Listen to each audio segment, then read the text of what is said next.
ನಮಸ್ತೆ ಎಲ್ಲರಿಗೂ, welcome to Nandini Appu recipes. ಇವತ್ತು ನಾವು ಮಾಡ್ತಿರೋಂಥ ರೆಸಿಪಿ ಮೆಣಸಿನ್ಕಾಯಿ ಬಜ್ಜಿ. ಆಹಾ, ಸಖತ್ತಾಗಿ ಕಾಣಿಸ್ತಾ ಇದೆ ಅಲ್ವಾ? ಟೇಸ್ಟ್ ಕೂಡ ಅಷ್ಟೇ ಚೆನ್ನಾಗಿರುತ್ತೆ. ಮೈಸೂರು ಮೆಣಸಿನ್ಕಾಯಲ್ಲಿ ಇವತ್ತು ಮೆಣಸಿನ್ಕಾಯಿ ಬಜ್ಜಿ ಹೇಗೆ ಮಾಡೋದು ಅಂತ ನೋಡ್ಕೊಬರೋಣ. ಇದು ಹುಬ್ಬಳ್ಳಿ ಧಾರವಾಡ ಕಡೆ ಸಿಗೋವಂಥ ಮೆಣಸಿನ್ಕಾಯಿ ಮಿರ್ಚಿ ಅಲ್ಲ. ಮಿರ್ಚಿ ಅಂದರೆ ಅದರ ವಿಶೇಷತೆಯೇ ಬೇರೆ ಇರುತ್ತೆ. ಇದು ಮೆಣಸಿನ್ಕಾಯಿ ಬಜ್ಜಿ ಆಗಿರೋದ್ರಿಂದ ಏನೇನು ಬೇಕು ಸಾಮಗ್ರಿಗಳನ್ನ ನೋಡ್ಕೊಂಬರೋಣ. ಸ್ವಲ್ಪ ಸೋಡಾ, ಅಡುಗೆ ಸೋಡಾ, ಓಂಕಾಳು, ಜೀರಿಗೆ, ಕಡಲೆ ಹಿಟ್ಟು ಮತ್ತು ಮೆಣಸಿನ್ಕಾಯಿನ ಕಟ್ ಮಾಡಿ ಇಟ್ಕೊಂಡಿದ್ದೀನಿ. ಅರಿಶಿಣ ಪುಡಿ ಮತ್ತು ಉಪ್ಪು, ಇಷ್ಟು ಸಾಮಗ್ರಿಗಳಿದ್ದರೆ ಮತ್ತು ಎಣ್ಣೆ, ಇಷ್ಟು ಸಾಮಗ್ರಿಗಳಿದ್ದರೆ ಸಾಕು.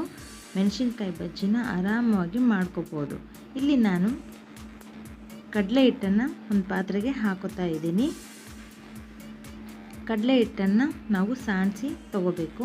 ಭಾಗ್ಯಲಕ್ಷ್ಮಿ ಕಡಲೆ ಹಿಟ್ಟನ್ನು ನಾನಿಲ್ಲಿ ಯೂಸ್ ಮಾಡ್ತಾ ಇದ್ದೀನಿ.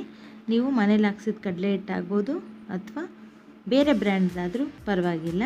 ಒಟ್ಟಿನಲ್ಲಿ ಒಳ್ಳೆ ಚೆನ್ನಾಗಿರೋವಂಥ ಕಡಲೆ ಹಿಟ್ಟಿದ್ದರೆ ಮಾತ್ರ ನಮ್ಮ ಮೆಣಸಿನ್ಕಾಯಿ ಬಜ್ಜಿ ಅಥವಾ ಮಿರ್ಚಿ, ಪಕೋಡ ಎಲ್ಲನೂ ಚೆನ್ನಾಗೇ ಬರುತ್ತೆ. ಅದಕ್ಕೆ ಒಳ್ಳೆ ಕಡಲೆ ಹಿಟ್ಟನ್ನು ನಾವು ಯೂಸ್ ಮಾಡ್ಕೋಬೇಕಾಗುತ್ತೆ. ಇಲ್ಲಿ ನಾನು ಉಪ್ಪು ಹಾಕ್ಕೊಂಡಿದ್ದೀನಿ, ಓಂಕಾಳನ್ನ ಕೈಯಲ್ಲಿ ಕ್ರಷ್ ಮಾಡಿ ಹಾಕ್ಕೊಂಡಿದ್ದೀನಿ, ಚಿಟಿಕೆಯಷ್ಟು ಸೋಡಾ, ಅರಿಶಿಣ ಪುಡಿ, ಅದಕ್ಕೆ ಏನೇನು ಸಾಮಗ್ರಿಗಳು ಬೇಕು, ಜೀರಿಗೆ ಎಲ್ಲನೂ ಹಾಕ್ಕೊಂಡು ನಾನು ಒಂದು ಸಲ ಡ್ರೈ ಮಿಕ್ಸ್ ಮಾಡಿಕೊಂಡು ಈಗ ನಾನು ಸ್ವಲ್ಪನೇ ನೀರು ಹಾಕ್ಕೊಂಡು ಕಲಿಸ್ತಾ ಹೋಗೋಣ. ಒಟ್ಟಿಗೆ ನೀರು ಹಾಕ್ಕೊಂಡು ತೆಳುವಾಗಿ ಹಿಟ್ಟನ್ನು ಮಾಡಬಾರ್ದು. ಸ್ವಲ್ಪನೇ ನೀರು ಹಾಕ್ಕೊಂಡು ಗಟ್ಟಿಯಾಗಿ ನಾವು ಇದನ್ನು ಕಲಿಸ್ಕೋಬೇಕಾಗತ್ತೆ. ನೋಡಿ, ಬಜ್ಜಿ ಹಿಟ್ಟು ಈ ಥರ ಬಂದಿದೆ, ತುಂಬ ತಿಕ್ಕಾಗಿದೆ. ಮೆಣಸಿನ್ಕಾಯಿಗೆ ಕಡಲೆ ಹಿಟ್ಟು ಪೂರ್ತಿಯಾಗಿ ಅಂಟ್ಕೋಬೇಕಾಗುತ್ತೆ. ನಾವು ಮೆಣಸಿನ್ಕಾಯಿನ ಇದರಲ್ಲಿ ಅದ್ದಿದಾಗ ಹಿಟ್ಟು ಮೆಣಸಿನ್ಕಾಯಿಗೆ ಅಂಟ್ಕೋಬೇಕಾಗುತ್ತೆ. ಅದಕ್ಕೆ ನಾವು ಈ ರೀತಿಯಾಗಿ ಕಲಿಸ್ಕೋಬೇಕಾಗುತ್ತೆ. ಹಿಟ್ಟು ನಾವು ಎಷ್ಟು ನೀಟಾಗಿ ಕಲಿಸ್ಕೋತೀವೋ ಅದರ ಮೇಲೆ ಬಜ್ಜಿಗಳು ಚೆನ್ನಾಗಿ ಬರುತ್ತೆ. ಇಲ್ಲಿ ನಾನು ಒಂದು ಮೆಣಸಿನ್ಕಾಯಲ್ಲಿ 4 ಬಜ್ಜಿಗಳನ್ನ ಮಾಡ್ತಾಯಿದ್ದೀನಿ. ಅಂದರೆ ಮಧ್ಯದಲ್ಲಿ ಸೀಳಿ ಕಟ್ ಮಾಡಿ ಇಟ್ಕೊಂಡಿದ್ದೀನಿ. ತುಂಬ ಉದ್ದ, ತುಂಬಾ ದಪ್ಪ ಆಗಿಬಿಟ್ರೆ ಮೆಣಸಿನ್ಕಾಯಿ ಒಳಗಡೆ ಬೇಯೋದಿಲ್ಲ. ಹಿಟ್ಟು ಕೂಡ ತುಂಬಾ ದಪ್ಪವಾಗಿ ಅದರೊಳಗೆ ಕೂತ್ಕೊಬಿಡುತ್ತೆ.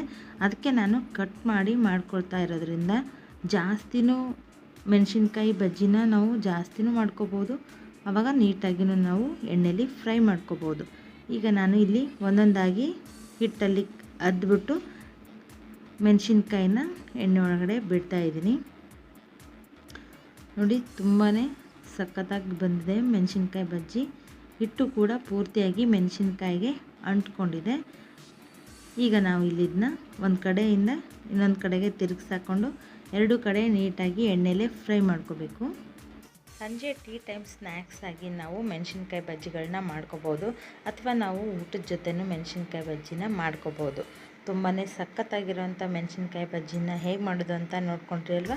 ಹಾಗಿದ್ರೆ ನೀವು ಒಂದ್ಸಲಿ ಮನೇಲಿ ಟ್ರೈ ಮಾಡಿ, ಹೇಗೆ ಬಂತು ಅಂತ ಕಮೆಂಟ್ ಬಾಕ್ಸಲ್ಲಿ ತಿಳಿಸಿ. ಪ್ಲೀಸ್ ನಮ್ಮ ಚಾನಲ್ಗೆ ಸಬ್ಸ್ಕ್ರೈಬ್ ಮಾಡ್ಕೊಂಡು ನೋಡಿ, ಸಪೋರ್ಟ್ ಮಾಡಿ. ನೋಡಿ ಹೇಗೆ ಕಾಣಿಸ್ತಾ ಇದೆ ಮೆಣಸಿನ್ಕಾಯಿ ಬಜ್ಜಿ, ಕಲರ್ಫುಲ್ಲಾಗಿ ತುಂಬಾ ಸಖತ್ತಾಗಿ ಕಾಣಿಸ್ತಾ ಇದೆ. ಹುಬ್ಬಳ್ಳಿ ಧಾರವಾಡ ಕಡೆ ಮೆಣಸಿನ್ಕಾಯಿನ ಯೂಸ್ ಮಾಡಿಕೊಂಡು ಮಿರ್ಚಿ ಹೇಗೆ ಮಾಡೋದು ಅಂತ ಮುಂದೆ ಬರೋ ವಿಡಿಯೋಗಳಲ್ಲಿ ನಾವು ಮಾಡ್ತಾ ಹೋಗೋಣ. ಅದು ಕೂಡ ಸಖತ್ತಾಗಿರುತ್ತೆ ಟೇಸ್ಟು. ನೀವು ಕೂಡ ಅದನ್ನು ಮನೆಯಲ್ಲಿ ಮಾಡಿಕೊಂಡು ಸವಿಬೋದು.